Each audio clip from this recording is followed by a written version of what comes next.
Good morning. Looks like we're live. All right. My name is Ben Chandler. I am the present chair of the Kentucky State Board of Elections, and I want to call the March 22nd, 2022 meeting of the Kentucky State Board of Elections to order. To start, I'd like to have all of the members introduce themselves, and we'll start from who I see on my screen left to right. Corey. Morning, Corey Skolnick, member, Jefferson County. James. James Lewis, retired county clerk, member, Leslie County. Dwight. Good morning, Dwight Sears, member, Pulaski County. Jerry. Jerry Johnson, member, Franklin County. Sherry. Good morning, everyone. Member Bullitt County. Deanna. Good morning, Deanna Brangers, member, Jefferson County. And Lynn. Good morning, Lynn Lane, retired clerk from Ballard County, member. And the Secretary of State. Good morning, Secretary of State Michael Adams, non-voting member.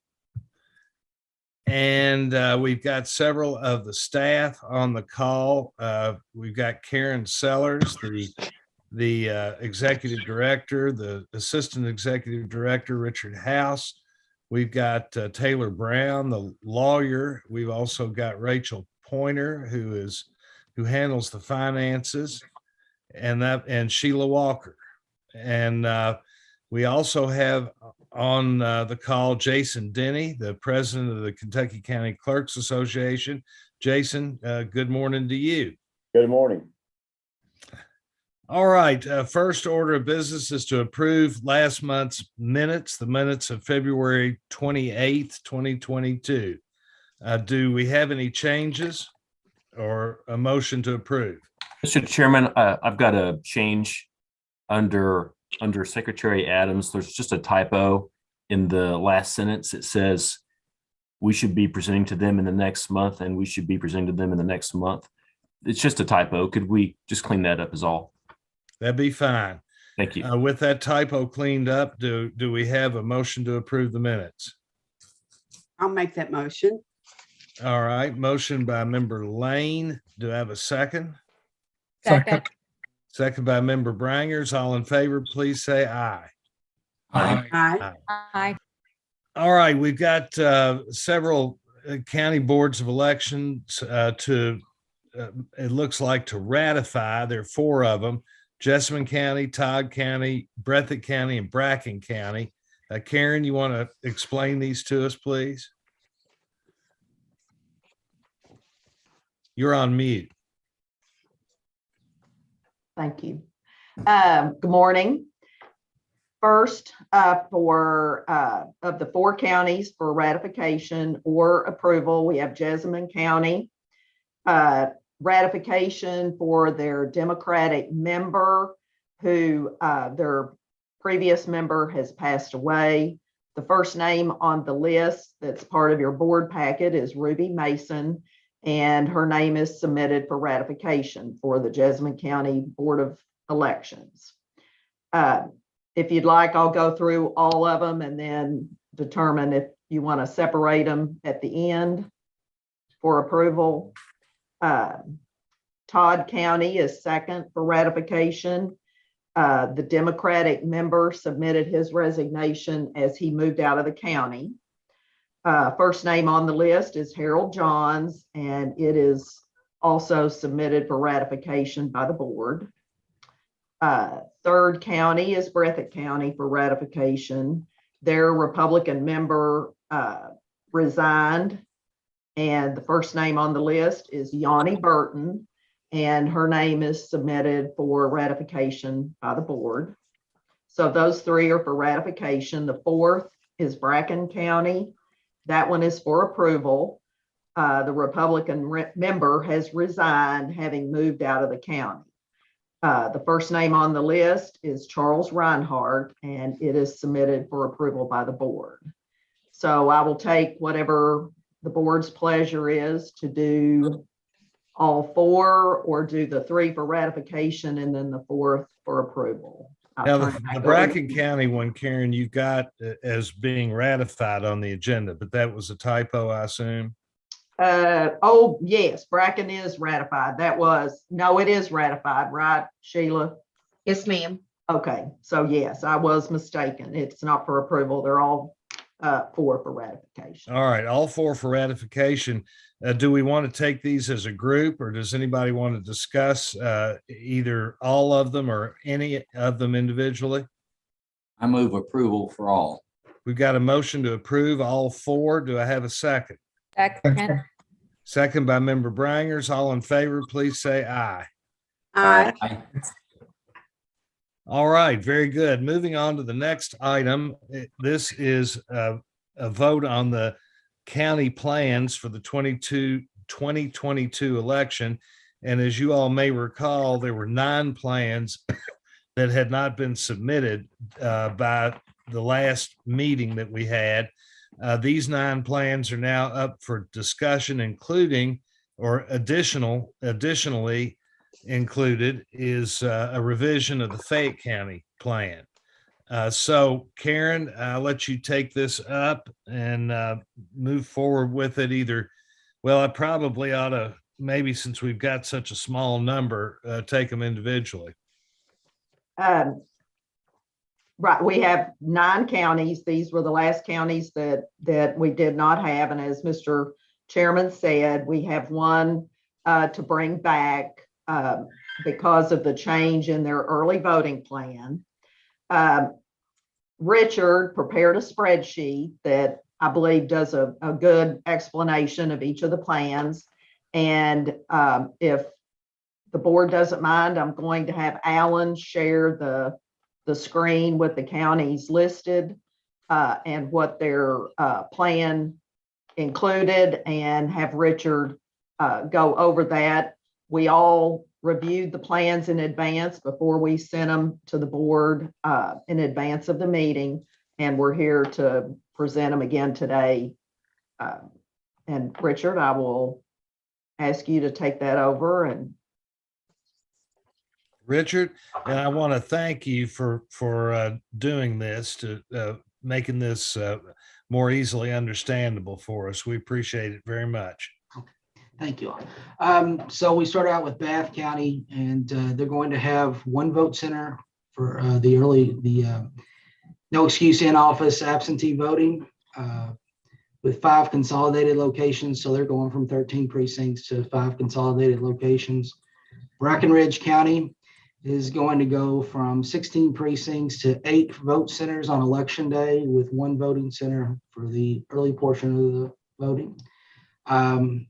Carlisle County is going from 6 precincts to 3 voting centers with 1 early voting center.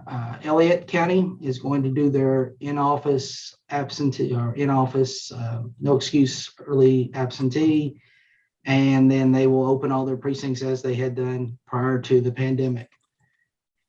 Estill had 7 precincts. They'll be opening 1 voting center for early and 6 consolidated locations on election day. Fayette County is a change. You had approved their plan for the previous time. They have made the changes that they went from 10 early voting sites down to 1 for the election. I believe they are not using the schools on the early voting. They're going to the Kroger or the UK facility. And then Johnson County had 31 precincts. They are consolidating the 5 vote centers for election day, 1 early voting center. Letcher County, 30 precincts, consolidating to 13 vote centers and 2 voting. Oh, there's a typo on that spreadsheet. I'm sorry, I made that mistake. 2 voting centers for early voting. Martin County will do their early voting in office, and they're going from 14 precincts to 4 voting centers. Owsley County is going to use 1 voting center for early voting and 1 voting center for election day, and they're going from 8 precincts to that down to that 1 voting center. All right. Questions Thank about you very much. Is there interest in or preference amongst the membership as to how to take these? Do we want to discuss them all? I assume that there will be some discussion relative to Fayette County. Is there any discussion relative to the other 9? I have one question about Johnson, Mr. Chairman. Yes, Mr. Secretary. Thank you. I think there was some email back and forth, and I'm not sure where it got left, but are we positive that Johnson is going to have the schools available to use for election day? It seemed like that was maybe still in question. Is that for sure a done deal? Karen will have a little bit more on that.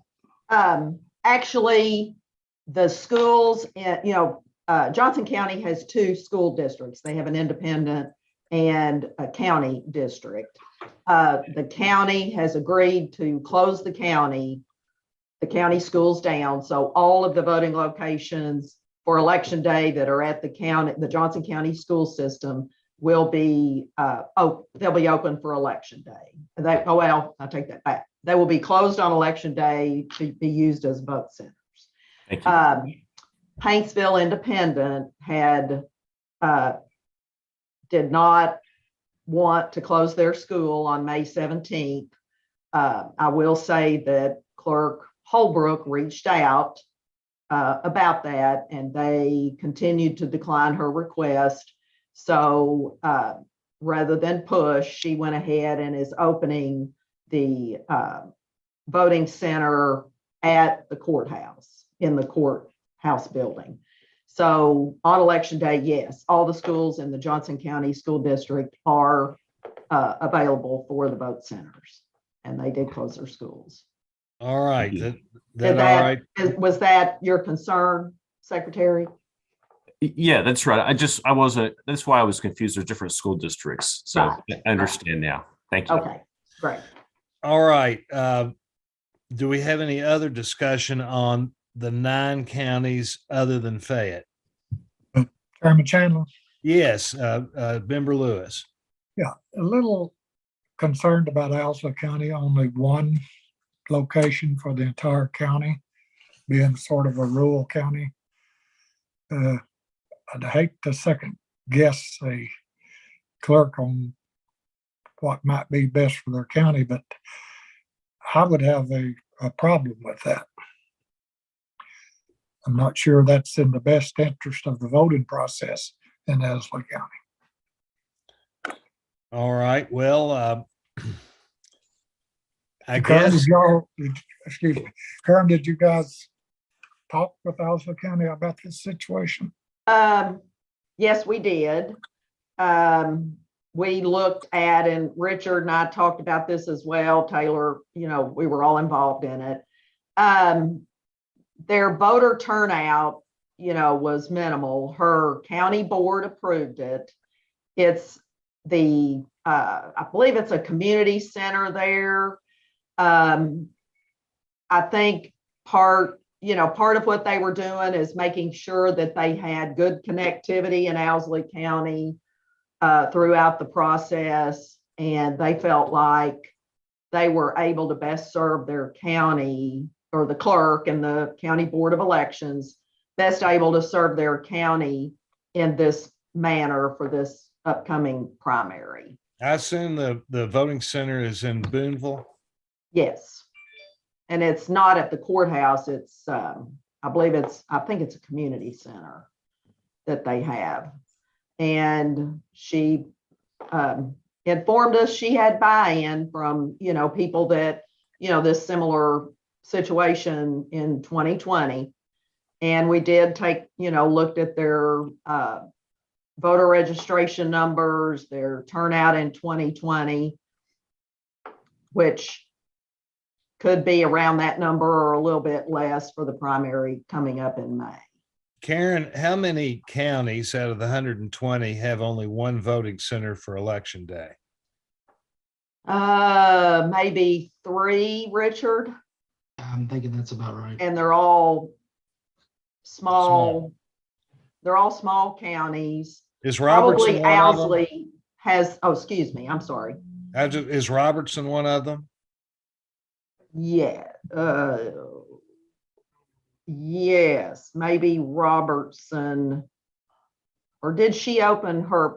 She I'm may have. looking. Robertson has,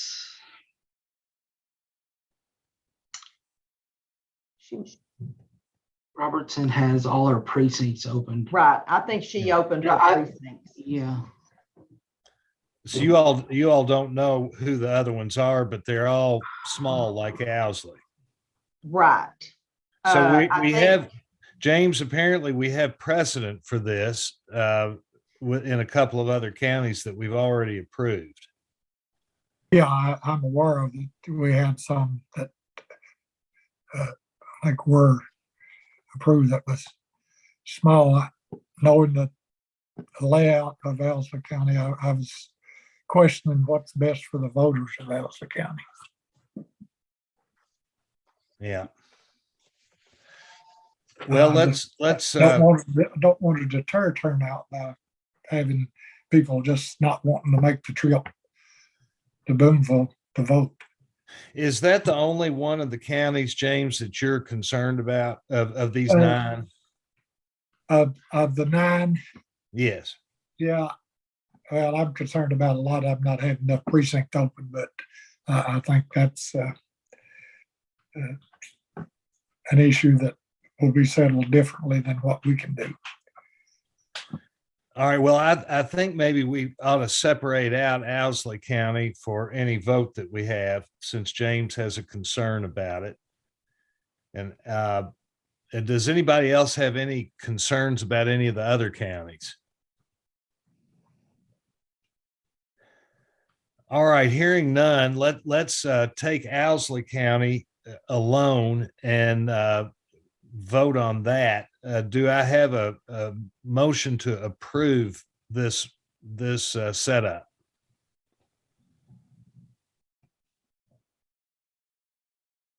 Chairman Chandler, you're asking for a motion for Owsley County specifically? Is that correct? Yes. Okay, I will make that motion, and I want to explain that also. The reason that I'm, also not terribly comfortable with one location, but due to the size of the county, I know it is a rural county, and the number of voters, I think it's worth allowing the county clerk the opportunity to try it for this election, for a primary election where we typically have a little lower turnout. I think it's worth noting that this is kind of the first time we're really trying our new House Bill 574 for a primary and a general election. And we're going to find out just how well it's going to work. And we may have to revisit and make tweaks in the future, but that's always going to happen when you're implementing a new law. So I'm okay with moving forward with that. Well, and I might add, Member Brangers, in connection with your statement, that we always have the opportunity to see how it goes on primary day, and if there are any hitches, look at possible changes for the general election. That's right. And we have an obligation to do that, in my opinion. Yes. Anybody else? I need a second on Member Branger's motion. Does anybody want to make a second? Second. That's a second by Member Whitehouse. All right. Is there any more discussion on Owsley County? Member Lewis has raised concerns, and of course he lives up there near Owsley County and probably understands the layout of the county better than anybody. I'm going to vote in favor of it. I'll just tell you this, and the reason I am is I believe that, at least as Member Branger said in this first go round, to some extent it's experimental, and I want to err on supporting the plans set out by the clerks. And unless they are just unreasonable on their face, it's my view that the clerks are taking responsibility for the elections in their own counties and ought to have latitude under the new law to determine the shape of those elections, how they're conducted. And with that, does anybody else have any comments they want to make?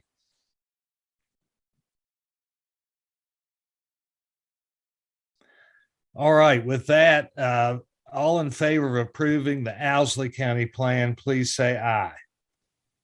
Aye. And are any opposed? I voted aye, Chairman Chandler, because I just wanted to bring the attention to this particular county. I think a lot of the counties will need to evaluate what happened after the primary date. Well, James, I think that's exactly right. I think that the primary will give us the opportunity and give all the clerks and the local boards of election an opportunity to evaluate, because in defense of the county clerks, this is new, relatively new. I mean, obviously they had an experience in the 2020 election during the pandemic, but the law has changed since then. This system is new and they're all sort of trying to feel their way. So I think the primary election ought to be instructive to everybody. That vote passes unanimously. Thank you. And thank you for your concern, Member Lewis. Now we take up the other 8 counties on this list. Does anybody have a concern about any of the other 8 plans? Hearing none, I'll accept a motion to approve those 8. So moved. A motion by Second. Member Branger. Second. Second by Member, was that you, Dwight? Yes, sir. Member Sears, all in favor, please say aye. Aye. Any opposed? All right, that the other 8 passed, so we passed those 9, and let's move on to Fayette County. As is listed here, we've had a change from an earlier approved plan. Karen or Richard, do you all want to explain that change? Maybe you already have sufficiently, but it's, as I understand it, it is changing from school locations, and this only has to do with the early days of voting, the 3 early days of voting. I believe that's the only place that we have a change, and the clerk has changed it from 10 voting centers to 1 voting center. Is that correct? Sir. All right. Let's see. Do we have a motion to approve this first? Can we get a reason on what would the reason for the change I think the from the reason, schools to the Commonwealth? my understanding is that the schools wouldn't agree to open their precincts, but is that correct? I mean, they wouldn't agree to close the schools for 3 days. That is correct. They wouldn't agree to close the schools for 3 days to allow the early voting to take place in there. Well, I was They aware. did. I thought Yeah, they they need- we have just closed need it their on- schools. Excuse me, I'm sorry. They have closed their schools on election day. I just thought we needed that for a public record. Yeah, that's Yeah. good. I'd like to speak to the Fayette County plan. This is the one that I have concern with. Again, going from 10 down to 1 early voting centers. I think they've done a good job on their election day locations. I loved the idea that they were going to have 10 early voting centers. I understand there was quite a bit of controversy within Fayette County over the idea of closing the schools for the multiple days that it would have required to have the schools closed in order to do early voting at those locations.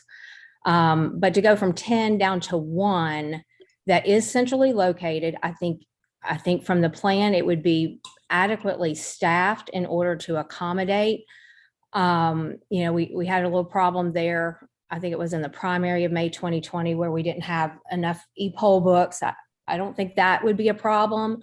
My concern is, though, in the 2020 primary, we had 3 weeks. We have 3 days. It is kind of a landlocked area there. There's no expressway close by. I think it's going to make it difficult for anybody who's in the outer reaches of that county to get down there if they want to early vote. Anybody that maybe is going to be out of town but was going to try to use the early voting option, I feel like it may discourage that. I don't know what the opportunities are for us to maybe ask them if they could maybe find a couple of more locations. I'd be much more comfortable with even 2 more locations there. Maybe it, Karen, correct me if I'm wrong, but I think we talked about, are they using Southland Christian Church as one of their election day locations? Yes. And that Yeah. one, is kind of out a little bit more, has lots of parking. Surely there's another location where they might be able to do a second, just to kind of get it a little bit more geographically dispersed for a county of that size with that number of voters. But those are just my initial thoughts. Any other comments?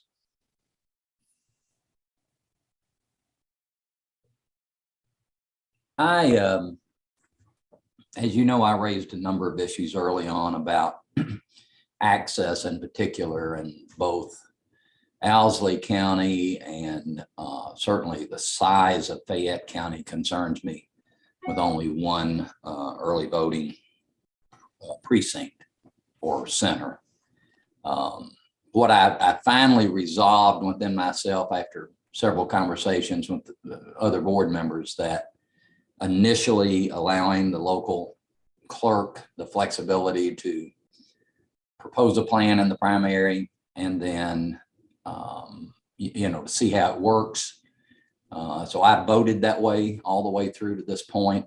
It makes me extremely nervous about only one voting center. But I guess based upon what we know at this point, I just think the argument of no schools, while schools are good places to have them, there's plenty of counties that don't have schools as their election centers. So, but I've got friends on one side, friends on the other, and I'm with my friends, but I think I'm probably going to lean toward allowing the clerk to show that this works. But it does make me extremely uncomfortable to only have one early voting center in a county as large as Fayette. Do we have any other comments from other members?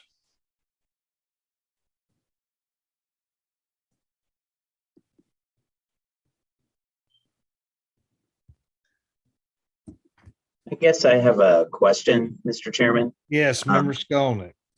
Karen and Richard at a minimum are the ones that had the communications with Fayette County and thought that this was far enough along to bring to us in its present form. So I would just be interested in their thoughts, having had the direct conversations about what they think about this amended plan. Karen, Richard?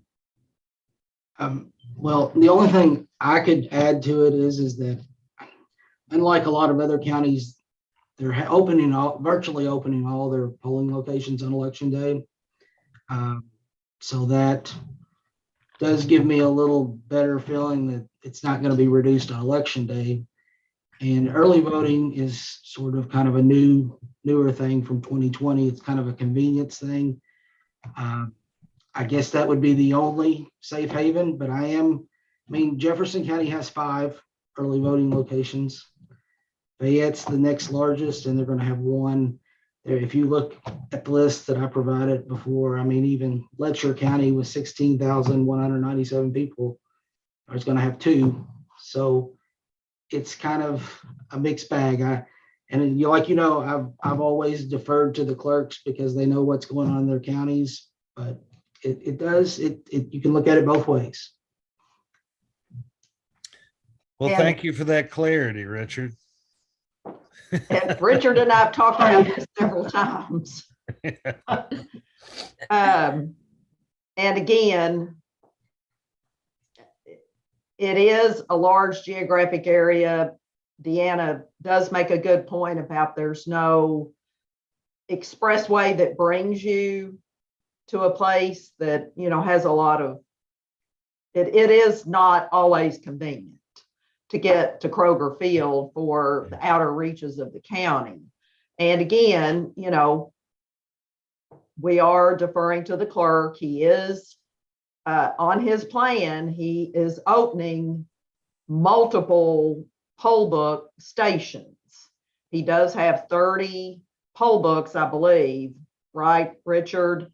That, should be able to push people through there much quicker.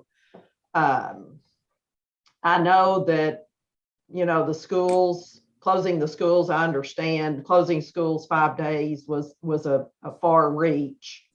And fortunately, he is able to open all of his precincts using the schools as part of his plan on election day. And that is one of the things that Richard and I talked about is, the backup on that is he is opening all of his precincts more or less, either consolidated or standalone on election day, which gives more comfort for me beyond the early voting days. It is a large geographic area. And again, like everyone has said, sometimes you have to defer back to the clerk. But we did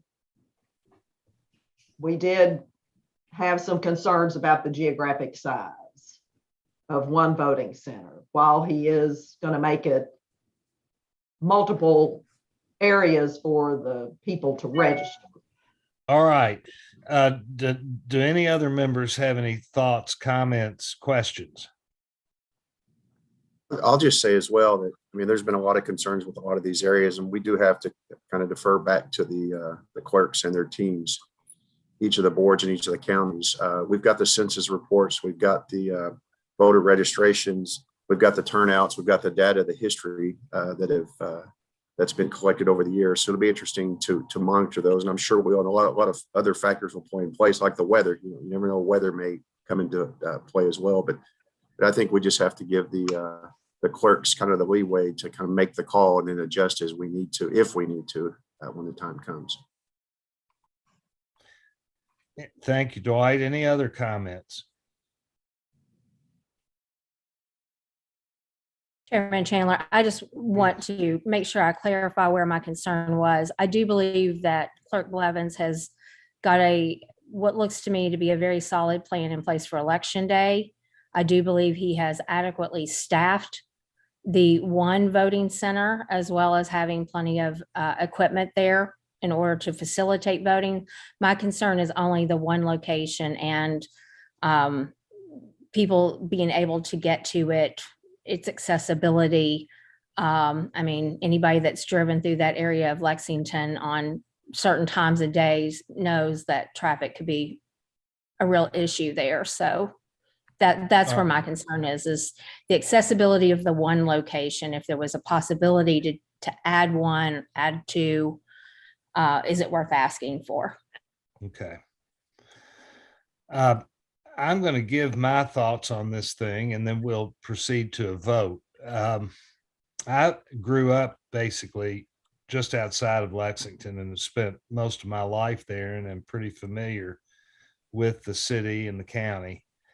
And I'm going to support what Clerk Blevins wants to do. And the reason I'm going to support it is, few reasons. First of all, I do think that it's good policy, at least this first go around, to support the clerk and their decision as a general matter. But in this particular instance, and I can understand the concerns that Member Brangers has about only having the one location. But in this particular instance, that location has already been tried.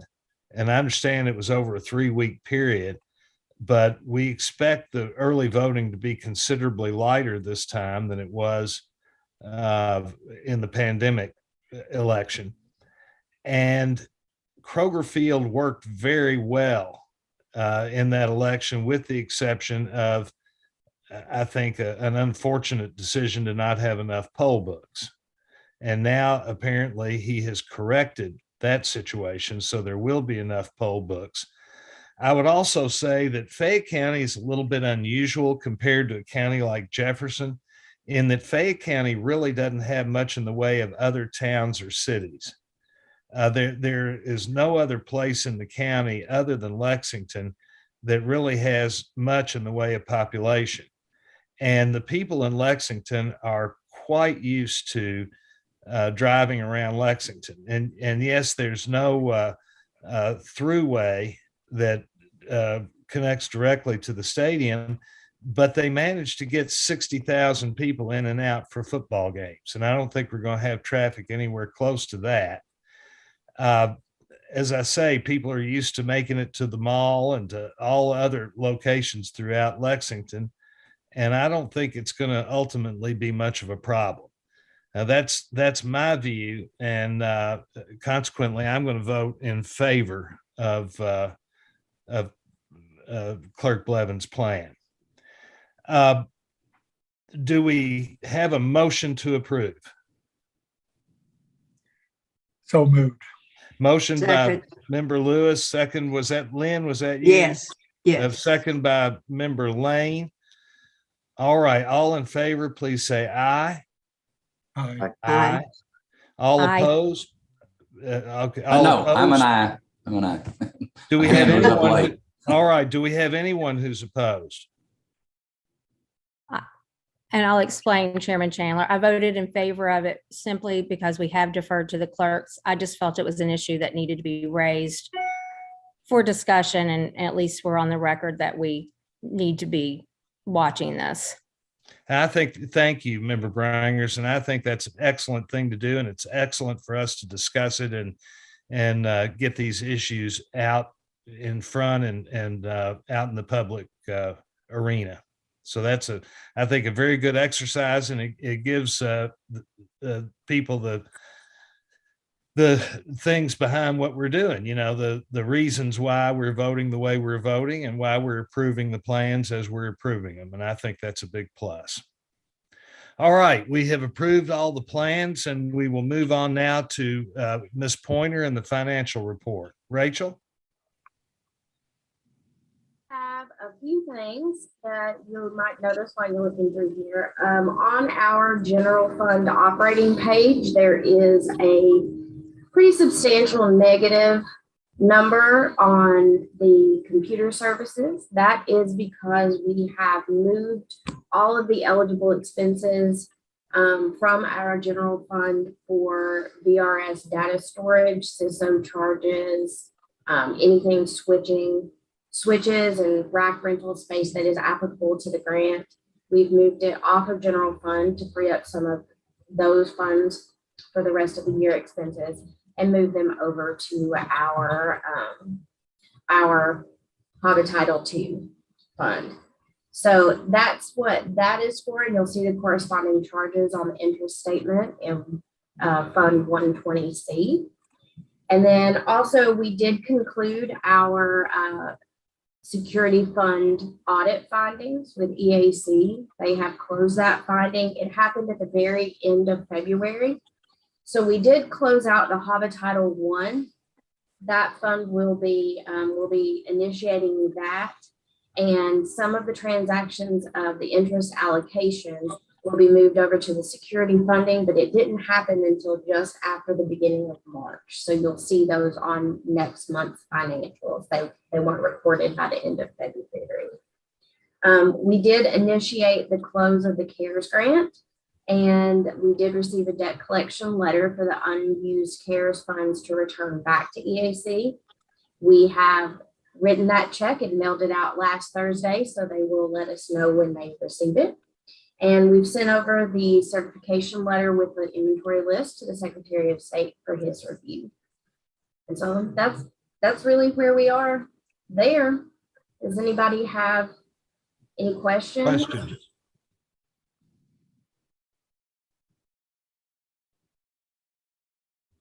Questions, anybody? Maybe you can explain a little bit about the CARES Act money, Ms. Pointer, and why we're returning that money. Yes, so we did have sub-grant awards, which is the money that we distributed to the individual counties for their specific needs, mainly for. First of all, what is the CARES grant for the benefit of anybody who might be watching? Sure, the Election Assistance Commission awarded CARES grant dollars during the pandemic, which come from HAVA funding. in anything that was needed for emergency election needs during the primary of 2020 and the general election. Which means that means that's federal money, right? It is federal money. Yes, it was federal money it required a 20% state match funding for that as well. And those dollars had to be spent by the 12/31 of 2020 in order to be used, and must be used pertaining to the 2020 election cycle. So we did distribute funds as sub grants to the counties to help with emergency need of poll workers, or anything that they might need that they really weren't expecting that they had to have to pull off an election. So we at the end of the period, any unused CARES funding that the counties had, they did have to return that to us. Election Assistance Commission awards you the grant up front, so they give you the cash up front. So any unused funds need to be returned to them, which is what we are required for the counties to return that to us, and we have returned it to EAC. And the total amount we've returned, Rachel? It was about $516,000. Out of a total of? Just over 6 million. Okay. So we used most of it and we matched what we used. Yes, we did. And had we used the last 516,000, we would have had to come up with a 20% state match in order to utilize it. Correct. So I think that what I noticed with some of the counties was that they were anticipating, they did receive other grants. They didn't receive just this federal funding from us. So if they received federal grants that they utilized for other things during the pandemic period, they can't use it twice. They can't count it twice. So they did have some left over, and we did require that. Anything under $500 did not have to be returned, because the Election Assistance Commission considers that, an administrative cost for that. But to my knowledge, none of the counties had anything less than 500. So we've gotten all that back. And you're confident that all the money has been returned that needed to be returned? I mean, we spent probably a 4-month period trying to determine and communicate with the counties.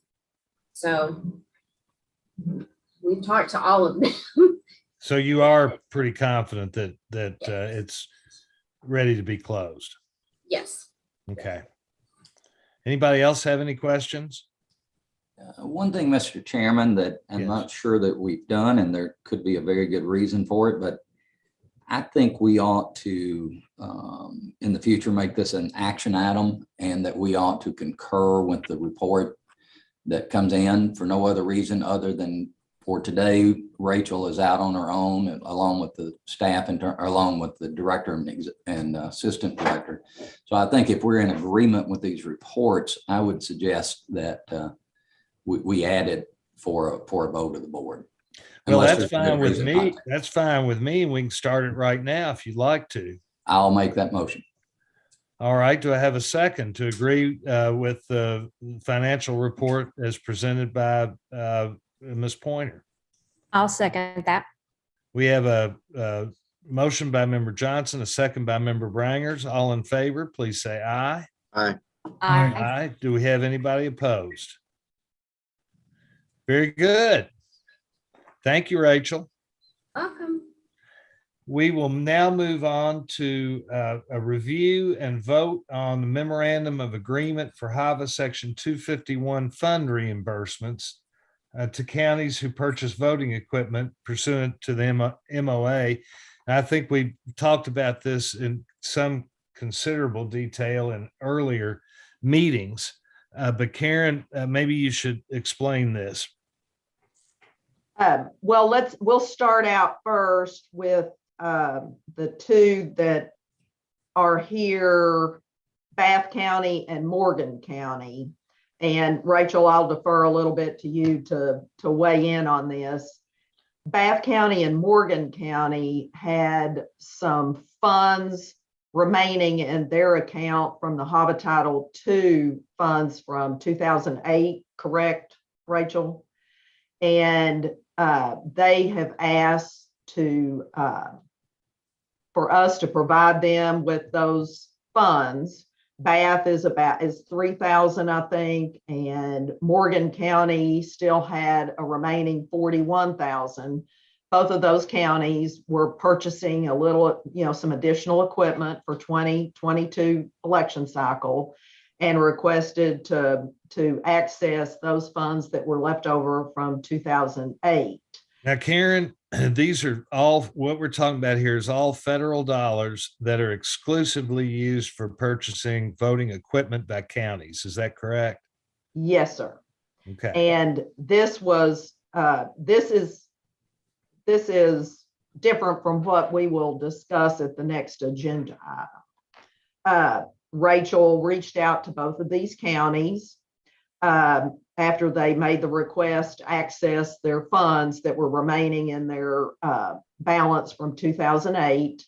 They submitted the appropriate paperwork to us. The memorandum of agreement was signed. We received their fiscal court minutes, their election equipment invoices, serial numbers. So we have all that we need for Bath County to move forward and receive their 3,000, and Morgan County to receive their 41,000, a little bit over 41,000, I think. And these two are up for approval at the pleasure of the board. Would you want to approve them each separately? Would you prefer that we do that? I think that would probably be best. All right, let's take up Bath County first. Can I ask a question? Yes, Member Johnson. These are rather new for me from an MOA perspective. So if Rachel, if you could help me understand the process. I get that it's federal dollars. I get that it's set aside for the particular purpose we're discussing. When we do and maybe Taylor may want to chime in as well. So when we make that decision to pass that money along to the county, are there particular bidding requirements, et cetera, that are included based upon state bidding requirements? So do we just pass it through and ever how they spend it, as long as it's for equipment, is okay? Or do we have something within the agreement, I was trying to run through it to see, that requires certain kinds of purchasing requirements and those kinds of things? Can you tell me how that works? Sure. Taylor, do you want me or you? I'll let you handle this, Larry. I thought so. So the counties are still required to do the bidding process, to follow the procurement process through 45A. We are not involved in the bidding process, but they must go through that in order to be eligible at all for any kind of reimbursement from us. So the county goes through the bidding process. They make the purchase, they send all the documentation to us. So we have to have an original invoice. We have to have the serial numbers. That's the top priority. We also have to have either the manufacturer contract, the fiscal court resolution, or the minutes where the fiscal court approved the purchase to be able to reconcile that, yes, this money was approved to be spent. The HAVA money that when we got it in 2008, there is a handful of counties that have, Morgan County is one of the larger amounts. The rest of them are very small amounts. But they did submit that to us. And then the process for OPS has changed a little bit in the past couple of years. So previously there was an MOA that had to be sent out and they would sign it and send it back. OPS advised us probably right when I first started in June of 2020, that MOA language needed to be included in the contract of the pontoon now. So we have done that, went over that with Taylor to move that language over. So all the language is still the same as the original, but now if the board chooses to approve these reimbursements, then that contract for the pond 2 will go out to the county. They will sign it, check it for verification, sign it, send it back to us, and then Karen and Taylor will sign, and then it will be submitted to OPS for final review. Okay. That's very helpful. There was no concern on my part, but it's just, it's really from a fiduciary position. I just wanted to understand it, making sure, particularly with federal funds, which make me really nervous that we're following the process. So this was not a question about you or Taylor or anybody. I just wanted to understand it. So absolutely. And there is 95% of this is federal funding and 5% is state match. Okay. Thank you very much. No problem. And part of getting those minutes from the county kind of helps us to verify they did go through the process of getting a bid and selected a vendor and approved it at their fiscal court meeting. So I never questioned you were doing it right. I just I wanted to understand it if it ever came up. It's good for us to have the conversation, I think. Well, that it's very good for us to have the conversation because these are matters that, quite frankly, are detailed, complicated, difficult to understand. So anytime we talk about this, it reaffirms. I would suspect that some of the rest of us probably, if we weren't already familiar, we'd probably forgotten some of the details. So it's useful, I think, for everybody. And I thank you for that, Member Johnson. All right, I guess it's time for us to take a vote on the Bath County matter. Do I have a motion to approve? So moved. Motion by Member Lewis. Do I have a second? Second. Second by Member Skolnick. All in favor, please say aye. Aye. Aye. Very good. Let's go on to Morgan County. So moved to approve. All right, we have a motion to approve Morgan County. Do we have a second? Second. Second by Member Johnson. Is there any discussion on Morgan County in particular? Hearing none, all in favor, please say aye. Aye. Aye. Any opposed? Very good. It passes unanimously. Karen, is that all for that item? yes, sir. All right. Next item on the agenda is HAVA voting equipment funding 2022. You want to explain what we're talking about there?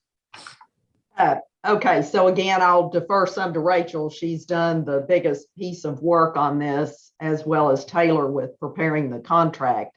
This is what we have discussed the last few months about this approximately 6.7 million of our HAVA security grant to distribute among the counties that meet criteria for purchase of election equipment from 2019 on or currently in this year to use during the 2022 election cycle. And I'm going to have Alan also put up a screenshot of the counties so far that have contributed, who have met the criteria to this point for reimbursement. What I'm asking for is the contract that was in your board packet, which is similar like the contract. It's a template that we just approved for Morgan and Bath County. That contract will be used to move forward for the counties here up on the screen to begin to receive reimbursement for their purchases of voting equipment based on the number of precincts. And that would be $2,500 per precinct. We started out at 22. We were able to make that $2,500 per precinct. We have, I believe, 42 counties, Rachel, that have submitted their all of their documentation which is similar to the documentation we just discussed under Bath and Morgan. It is the invoice for the voting equipment. It is the serial numbers of all the equipment purchased.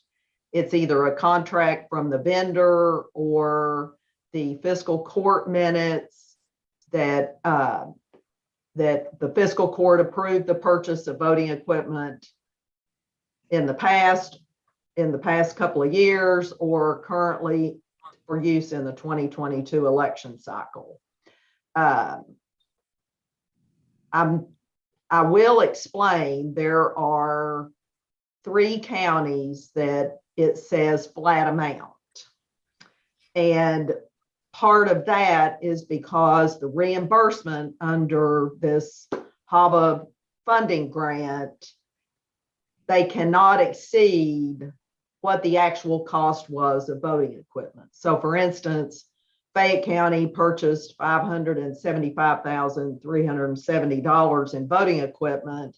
However, the number of counties they have would have put them nearer to the 1 million mark. I don't remember the exact number, but we could not reimburse them more than what their purchase was for election equipment.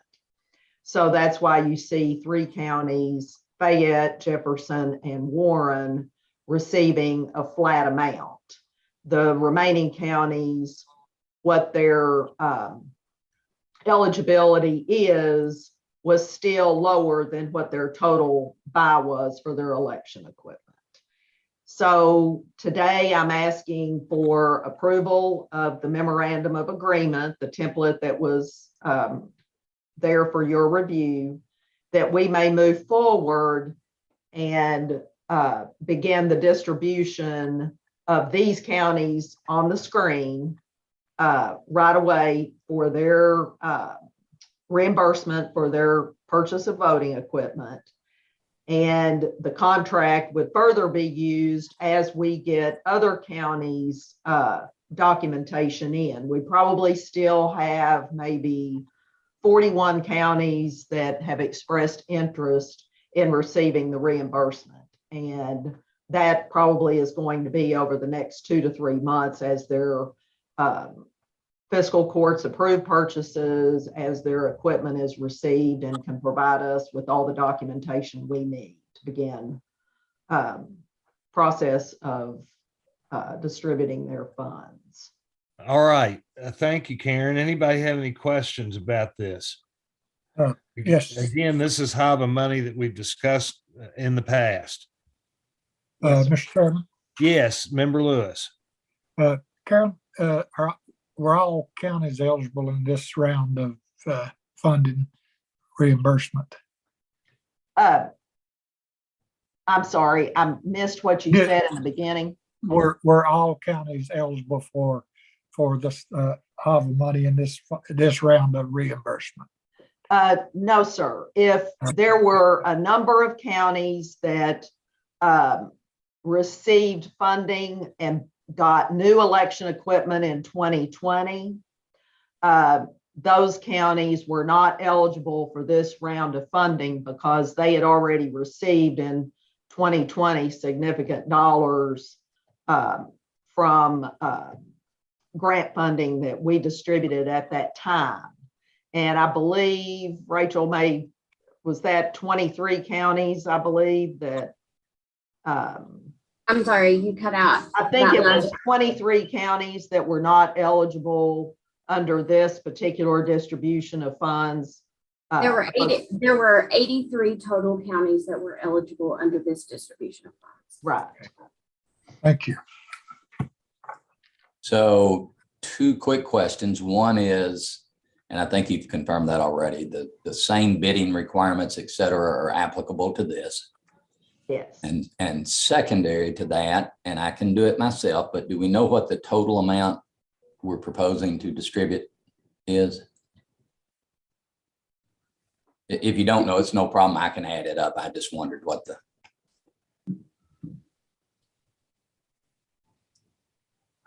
Are you meaning for this approval or? Overall? Yeah, no, just this approval. Oh, Just this how, one. Okay. yeah, this distribution. Do you know what the total is? I don't, if you can give me a second, I can do that. Like I say, I can do it. I just thought you might have it. I didn't have it open on my.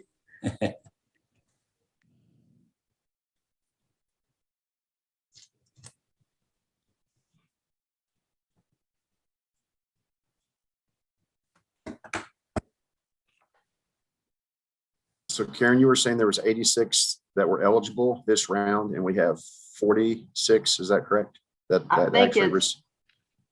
think it's 83 and we have 42 here. So we have 41 that are eligible. Now, again, their counties still have to go through the process of approving the purchase. And if they, if there's a county that is eligible, that their fiscal court chooses not to do the funding, then that would just pool back in to the 6.7 million to distribute. And what's the match, Karen? The matches, so this is a little bit more complicated than it would normally be. The match for this grant is 12.9%, which is a strange amount, but I can tell you why. Security funds were distributed in 2018 and 2020. At the time that those grants were distributed, they were separate grants, but have previously in 2020 been combined with EAC. The match requirements for both of those were then combined into one full number of match requirement, and it came to be 12.9%. We worked really hard last year to use all of our general funding to put towards the state match. So it's not an even break right now, but we have asked for an additional budget request for the remaining amount of match to be able to fully expend these funds starting on July 1st. So it was originally configured to give us that in the budget bill. So we'll see how that ends up. But Member Johnson, the total for this disbursements is 5.384 million. Thank you very much. You're welcome. Any other questions?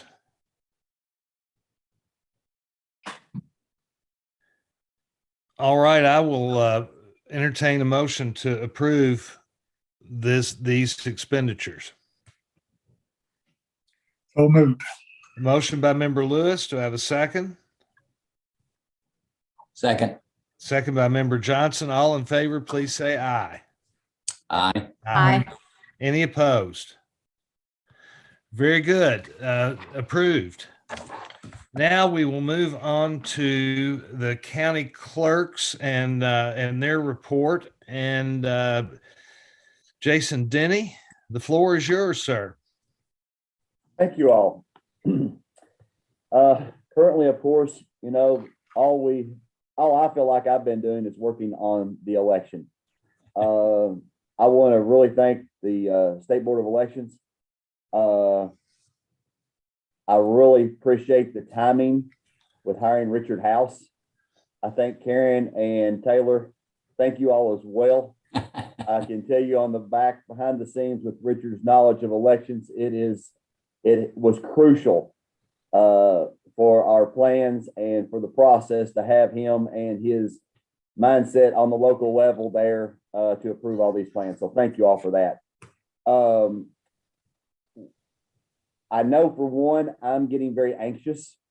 I've never been one to stress, and this election for some reason has me stressed more than 2020 did. We're currently waiting on several bills to be passed. 564, House Bill 564 is one of those, which cleans up some things from 574 last year. We still cannot set times for the Thursday, Friday, Saturday of voting. We're waiting on that. And there's quite a few other things in that bill, as well as some other bills, House Bill 618, 216, and a few others that we're just waiting to get over the hump, get signed into law where that we can notify our voters and move on. We are planning clerks do have good plans. We talk to each other. We have to schedule training for these changes.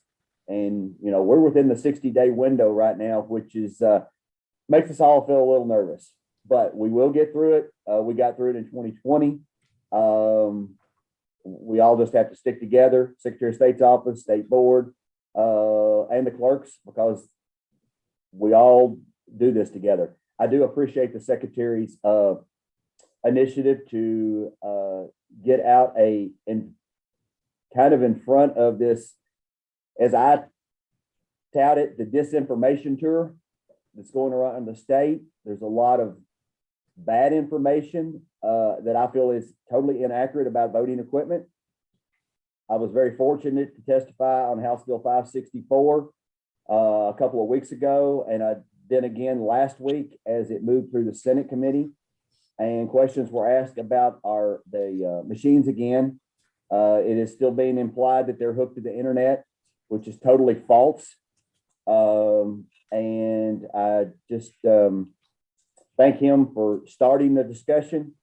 We have talked about this in the past. Thank you, board members. The KCCA was allowed to have some input in that letter. I think State Board was allowed to, and I think we have a really good letter that we can get out to the news media to show uniformity and that we're all on this the same page, and we all assure that to our voters that the machines are not hooked to the internet and they can be trusted and they tally the votes correctly on election night. And that our election night results are still unofficial until each local board, 120 boards with 480 members across the state, sign off on those results. That they are not a statewide total until that is done, and they're not official until that. And that's really what we need to get across. The election night return is just something that we all want. We want to know. We're the type of people that have our iPhones, and we want to watch as the election night results come in, and it makes us feel good, especially as candidates on the ballot. But that we understand that these votes are not official until those boards sign off on it. And it might be instructive, Jason, if I may, to point out that each and every one of those boards that have to sign off on it include both Democrats and Republicans. Yes, sir. Sheriff, the clerk, and a Republican and Democrat member appointed by their local executive committees. So there is party parity in everything that we do, including election day at the polls. That's party parity there as well. So checks and balances across the board. And I've said this numerous times. If I didn't trust the election process in Kentucky, I'd resign right now. And I trust the election process in Kentucky because I would not put my name on it. And I believe that could be said about every clerk, state board member, and the Secretary of State's office, that we would not be a part of this if we didn't trust it. Thank you. Very good. Anything else you want to share with us about what's going on in the legislature? Any changes that we need to be made aware of? No, we're just, like I said, we're waiting on House Bill 564. There's some e-poll book legislation, which we've all been a part of. We're working forward on it. Don't think there was anything ever mentioned in previous legislation about e-poll books. It talks about rosters. So they've clarified what an e-poll book is. And hopefully we're moving forward to get a certification process on those in the future. I think all the legislation on elections right now is moving us positively forward. That actually the bills that are actually being heard and look like might be signed into law hopefully soon. So thank you. Very good. Anybody have any questions of Jason?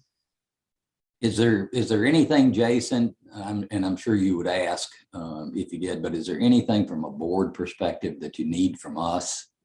We are, I myself for the KCCA are going to reach out to some of our high-ranking officials in the Senate. House Bill 564 has passed the House favorably, very much almost unanimously. And then it has been in Senate committee, and we're waiting on it to be heard on the floor. Now, it does have a Senate committee substitute, which changes a few things. So it will have to go back to the House once it's voted on in the Senate. I guess the word is for concurrence before it goes to the governor's desk. We don't feel like it has any major hurdles in the Senate. We just need to get it heard on the floor. Like I say, our voters are calling daily, clerks are getting apprehended. We just want to get the message out, get it done, and know what our, you all have approved our plan, but that does not set the hours yet. And it's very vague right now. And we would like to get that over with where we can start getting down to the nuts and bolts of it. Some of us are still coding voters. Of course, Anderson County was split right up the middle with congressionally. And so we're still coding street assignments and voters, and many of us are shorthanded, like with all of you all. So we're running with skeleton crews already. So we will make it through. We do cheerlead for each other, and we do help each other, hug each other, and at KCCA, and we will make it. We have reached out to some of these clerks with their plans and have assisted them, giving them some ideas. I think some were just scared to think outside the box. And I think they've seen that there are things that we can do within the law to make elections better. So, thank you. Great. Thank you. Any other questions? All right, Mr. Secretary, time for your report. Good morning, everybody. First, I want to say thank you. Thank you to the members of the board on both sides of the aisle, and thank you to Jason Denny and our Clerks Association. Again, bipartisan there as well. In signing the letter that Jason referred to, there is a misinformation tour going around the state, making false allegations about our conduct of these elections. They went on last year, and my instinct was just to ignore it. My instincts changed for a couple of reasons. One is that the legislature's in session, and I don't want any sort of poisonous nonsense to influence the legislature. I don't want a head of steam behind any of the bills or measures that these folks are pushing, which would throw our elections into chaos. The other reason, it's an election year.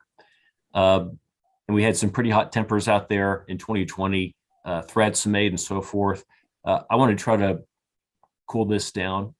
And I think it's appropriate for us to come together across party lines the way we did in 2020 and stand together and call this out. And so I'm really pleased that all of you offered input and suggestions and improvements of the draft I sent around. I want to thank everybody for joining in on that. Second, just really quickly, I want to kind of itemize. Jason talked about 564. I'm going to tell you kind of what's in it now that it's gone through the House and been amended in Senate committee. It was just last night voted to be posted on the orders of the day for tomorrow. So we expect it could pass as soon as tomorrow from the Senate and then go to the governor's desk. But just real quickly, to Jason's point, this bill would clarify, and I would say actually extend voting hours during early voting. It would require 3 days, 8 hours a day, including that Saturday. I'm not aware that any clerk, and this is not a criticism, I'm not aware that any county had 8 hours on Saturday when we had our special elections last year. So I consider this to be actually an expansion of voting. It would add 6 days of in-person absentee voting. In other words, if you can't vote on election day, you can't vote during the early voting days either. But you can vote in person before that. Now you'll have the option 6 additional days to go vote. So in total, you're basically going to have 10 days to go vote in person under House Bill 564. It would codify our existing policy of not hooking our machines to the internet. Our voting machines have never been on the internet, and they never will be once this is passed. It would require a fresh thumb drive to be used to get the votes off the machine and be tabulated, a fresh thumb drive every election. There's been some concern about reusing those drives, so this will prohibit that if that occurs. Actually, back to my prior point, it would actually make it a felony to connect any of our voting machines to the internet. I don't know how in the world you would do it, they're not capable of it, but if somehow you figure out a way to do it, you're going to go to prison. This is really important to the candidates, and there may be some watching, but this bill would require that the precinct results be produced, not just for the election day voting, but also for the early voting, also for the in-person absentee voting. What we saw in our special elections in 2021 is that roughly a quarter of the voters voted before election day, in person early. So if you've got a quarter of the vote that's being cast and it's not being itemized by precinct, it's just really hard to plan your strategy for those candidates, especially the local ones that do the door-to-door and that sort of stuff. So this will make sure that they have the same sort of specificity available to them for the early voting that they have for the election day voting. And finally, and this was a suggestion from Rachel Roberts from Campbell County in the House, this would expand the definition of election worker in the statute to all of us, to all of our staff, all the clerks, all their staffs for purposes of legal protections. That is to say, it was already a felony to threaten or intimidate an election worker. And this expands that protection to essentially all the 15,000 or so election workers in Kentucky. It's not just those of us on this Zoom, it's all the volunteer poll workers. All those people deserve to be protected and to know that they're protected. So that's a really important improvement, I think. As I said, this bill has already passed the House. I think the vote was 94-2. Went to the Senate. The Senate made a minor adjustment in committee. I don't think it'll be problematic or controversial. It's posted for passage in the Senate tomorrow. So as soon as tomorrow, it could be on its way to the governor's desk. I have no reason to believe the governor will veto the bill. I've not spoken with him about it, but my hope is that if he does sign it, that he'll do so quickly. It does have an emergency clause, and that would give us the clarity that Jason was remarking is so important. Just real quickly, there are other bills that impact our elections that are still floating around. I won't go through all of those in detail. I'll just note this, because we just talked about funding our counties with federal dollars to upgrade their equipment. Both the governor's budget and the budget in the state Senate, their version of the budget, both of those budgets provide an extra $25 million to our counties to upgrade their voting equipment. So between what the counties have done already and what we've gotten from the feds and what hopefully will be coming down with bipartisan agreement from the legislature and the governor, we'll have state funding to get these machines upgraded. In Senate Bill 216, which I think Jason referenced in passing, that bill takes what we did in House Bill 574 last year, which was to say that when a county upgrades, they've got to upgrade to paper ballot capacity.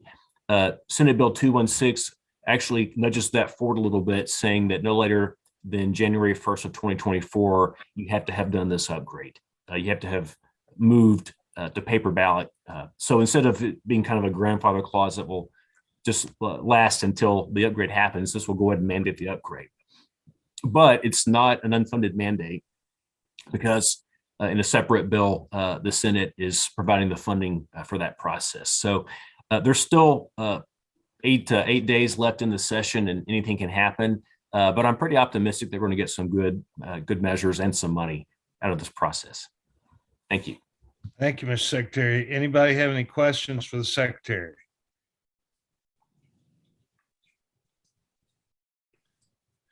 Are there any other provisions that you're working on that the board would be interested in, Mr. Secretary?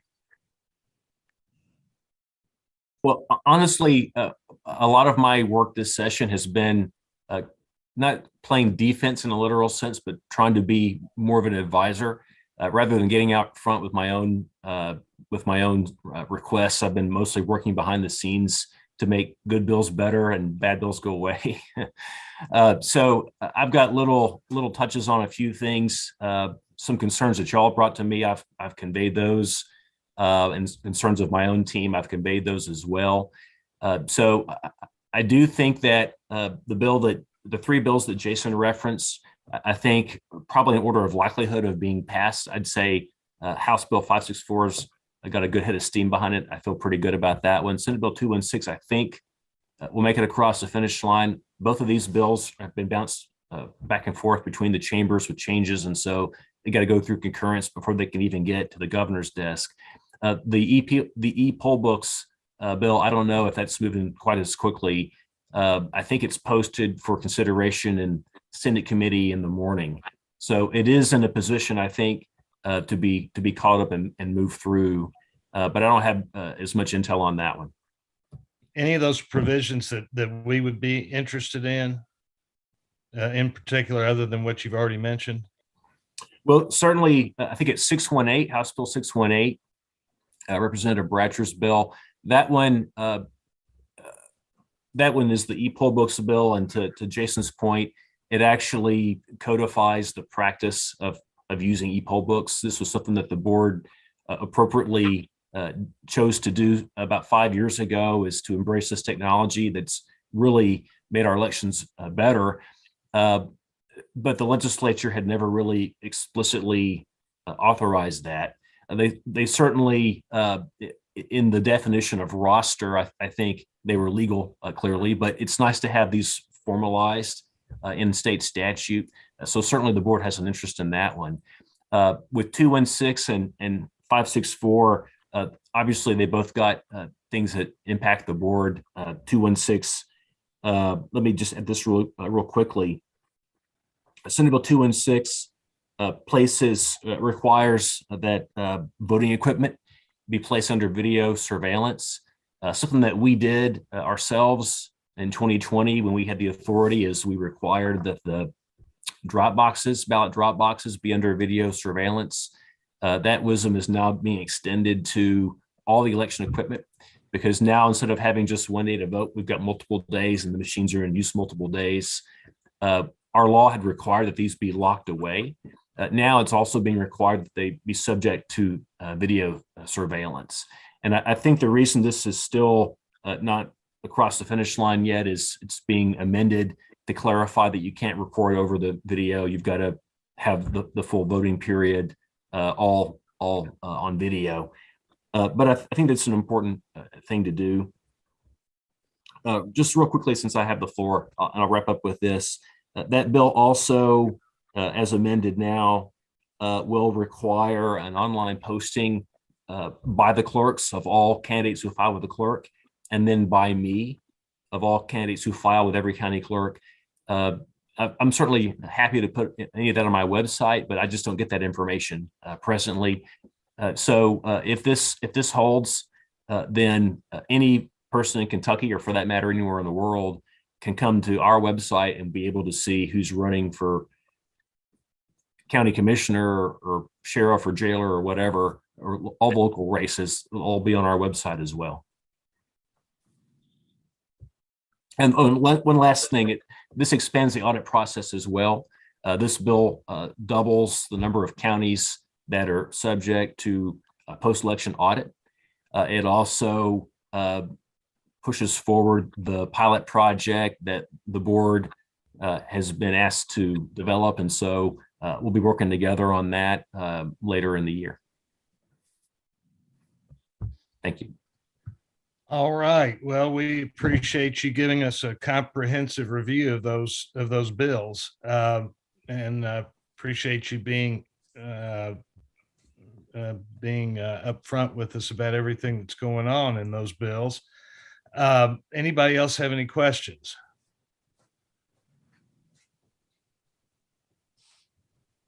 All right. Hearing none, we will move to the executive director, Ms. Sellers.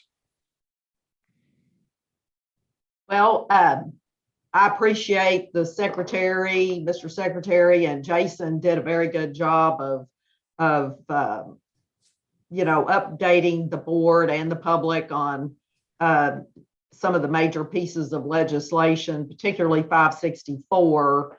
I'm going to shout out to the clerks here. They are under a lot of pressure. This bill. They have not only had elections to worry about, all the other pieces of their office, plus many of the clerks have had to worry about redistricting, moving voters, developing new precincts, eliminating precincts. It's been a significant amount of work that the clerks have had to do, and anticipation of 564, just as Mr. Denny said, we're not sure what the times are for early voting yet. It still needs to go through. So I want to shout out to the clerks because I know they are under a lot of pressure from their counties, their voters, a lot of questions out there. So hopefully, if that bill, is heard tomorrow, that would be a big relief for the counties here 56 days before the election. As Jason said, we're under 60 days. So I won't belabor some of the details about the bill. Mr. Secretary did a fine job, as well as Jason. But a couple of things that we're working on and have worked on here. In particular, I wanted Richard to maybe update the board a little bit on the work of redistricting that he has been doing. And I will also compliment Sheila. She was also a big help in the area of getting these redistricting, the precincts, the maps, getting the information timely to LRC and then back out to the clerks.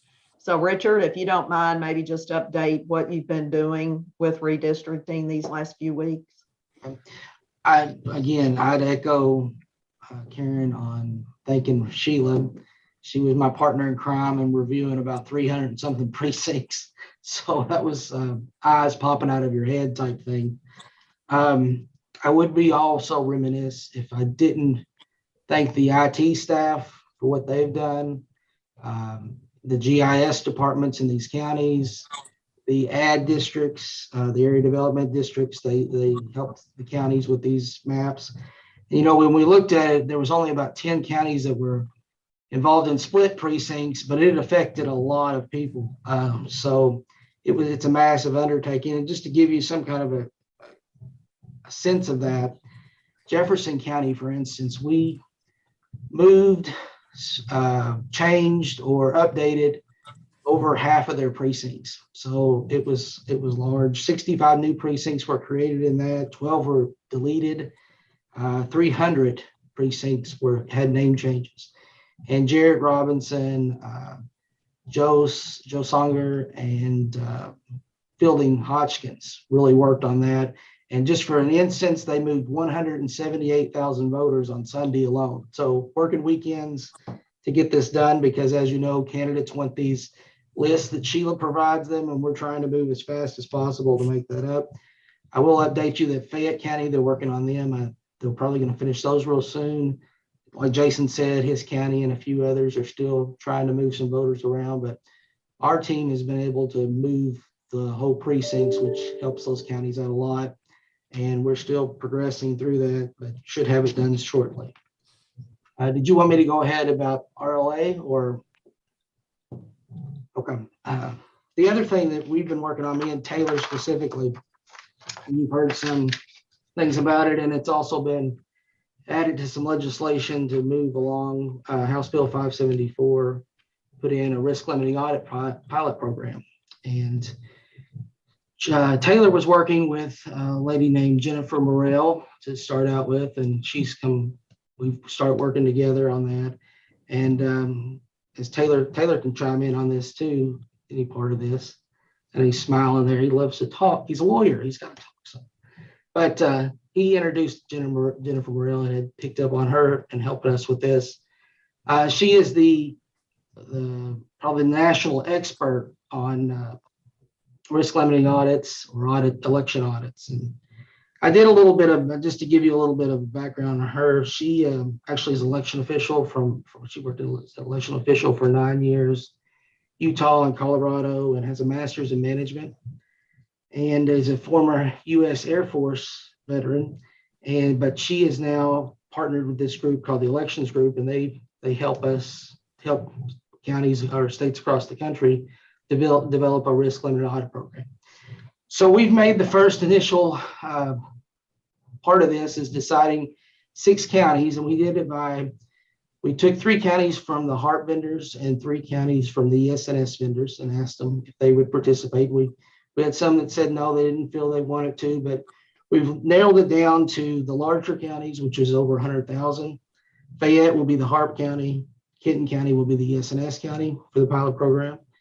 Henderson and Madison will be the 2 for the medium-sized counties, and then Anderson and Johnson will be the smaller counties. So what our next step will be is we'll be involving the Secretary of State's office. We'll get some of their people together with us next month. We'll have 2 meetings with these counties, the Secretary of State's office, the vendors, and we will all start meeting. And Ms. Morrell has given us kind of an 8-month guideline on what we need to do month by month to progress this along. So that's where we are right now. So Taylor, you have anything to add to that? Sure. Yeah. So, excuse me. Good morning, everybody. Jennifer Morrell that Richard was referring to, she was basically integral in getting Colorado's risk limiting audit program off the ground, and then parlayed that into helping, I believe, New Jersey and some other states get theirs off the ground.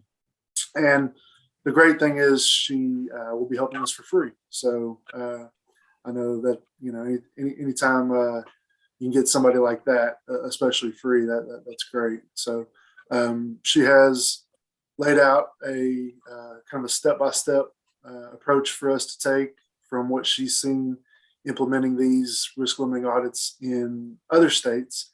And we also met with some lawmakers here recently, and that was put into 564 just to kind of reemphasize to voters that we are, because 574 just said that it would be admin regs for the risk limiting audits. So now we're just putting a little more teeth into it. So we'll probably discuss a little bit more about this after the primary. And then we'll actually get into the heart and soul of it coming up to November. So expect to hear a lot more about this in the months to come. That's it. Thank you all. If I may go on, Mr. Chairman, one more thing that I do want Taylor to address is the House Bill 618 that was mentioned about the e-poll books and the work that we have done to ensure the certification of poll books in Kentucky, just as we certify election equipment. And I asked Taylor just to give a little brief update on that bill as it's moving through the legislature right now, and some of the changes that were made to the bill that we have all, I believe, Taylor can speak to this, believe we've all come to an agreement about the importance of certification, including the County Clerks Association. And I'll let Taylor just maybe weigh in a little bit on that. Thanks. So if everyone will remember, this board authorized a work group a couple months back to study e-poll book certification, and that work group met a couple times and basically got to the point where we were all in agreement that certification and standards were something that Kentucky needed for their e-poll books. And around that same time, the legislature had the same idea. So they had a bill put together that made it out of the House. I believe it was 98-0.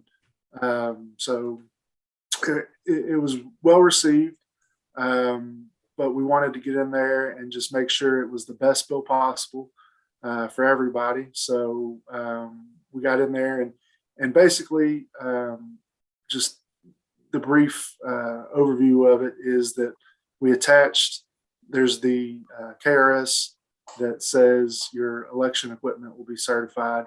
I know Clerk Denny's been a part of that process before, and basically saying that just like you do that with voting equipment, you'll have e-poll books certified in the state by administrative regulation by certain dates. So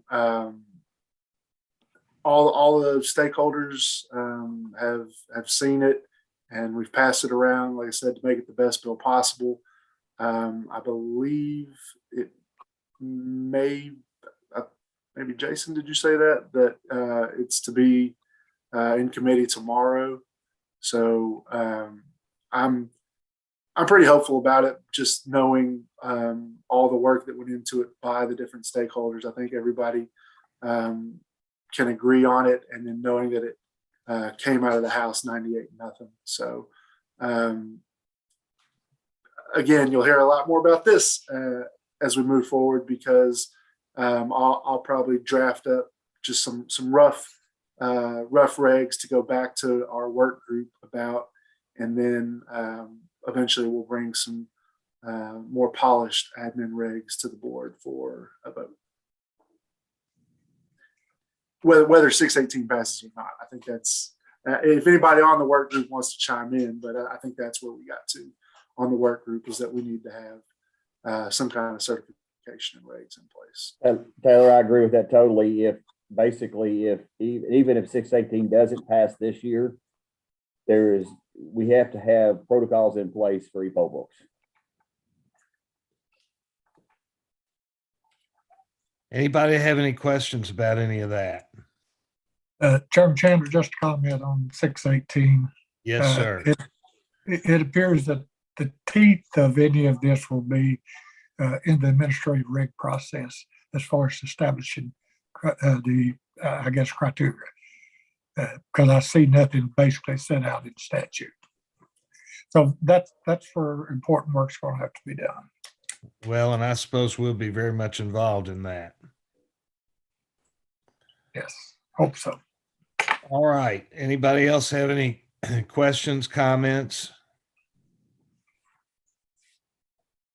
Karen, you have anything else? Well, just a couple of things. One, I just want to say that, we continue to meet with the county clerks every month, and knowing that we have these possible legislation going into law, the County Clerks Association knows that we're available to them to help with the training. Our IT staff is working on some Zoom training similar to what we did in 2020 to help the clerks be better prepared for absentee portal opening and some of the other areas that they, are trying to get settled on. So that's, again, we try to make sure that we can do that and be a part of that for the county clerks. One final item, Rachel has sent me a message, and she re-added and wanted me to correct the total that was requested in the request today. It's actually, and for the record, it's actually $3,518,211. See, she's already saved us money. That's right. It was That's right. Okay, that was my fault, but the calculation was calculating the total eligibility, which as you can see, there's 3 flat rates. So I just wanted to throw that in there so people can be assured in my math skills again. Well, and we can be thankful for Member Johnson's assiduous oversight. Yeah. All righty. I've concluded that's. Is that it for you, Karen? Yes, it is. Thank you. All right. Do we have any other business? Chairman Chandler, could I say one more thing? Yes, Jason. As with always, KCCA meets usually monthly. Our next meeting is on the 21st. Anytime any of you all want to pop in, we would love to have you. Let us know ahead of time. Let Karen know. She'll get with me. We'll have lunch for you, and you can mingle with the clerks. And I think that would be good on both our parts. If some of you all can ever attend, we'll be at the Marriott Griffin Gate on the 21st of April. So Love to Well, have we him. appreciate that very much, and you just better be careful. If you're offering us lunch, you may have some of us take you up on that. Come right on in. I'll give you a generous share of my business at those rates. All right. If there's no further business, I guess I'd just like to say that I'm very grateful to all of you. We have had what I think is one of the most successful runs in the last couple of years under very difficult circumstances that this board has ever seen. The fact that we have managed to negotiate an election unlike any other that we've ever had, and almost every single time, I can think of almost no exception, we've had unanimous bipartisan votes. In other words, we've worked very well together with an excellent staff, with the clerks, with everybody who's been involved in the process.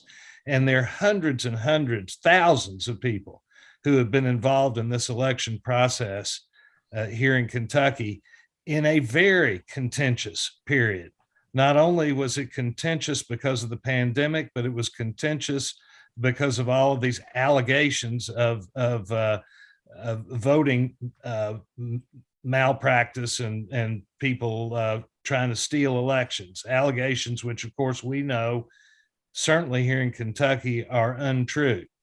But nevertheless, they put pressure on the system, pressure on the people who've been running the system from the county level straight up to the state level.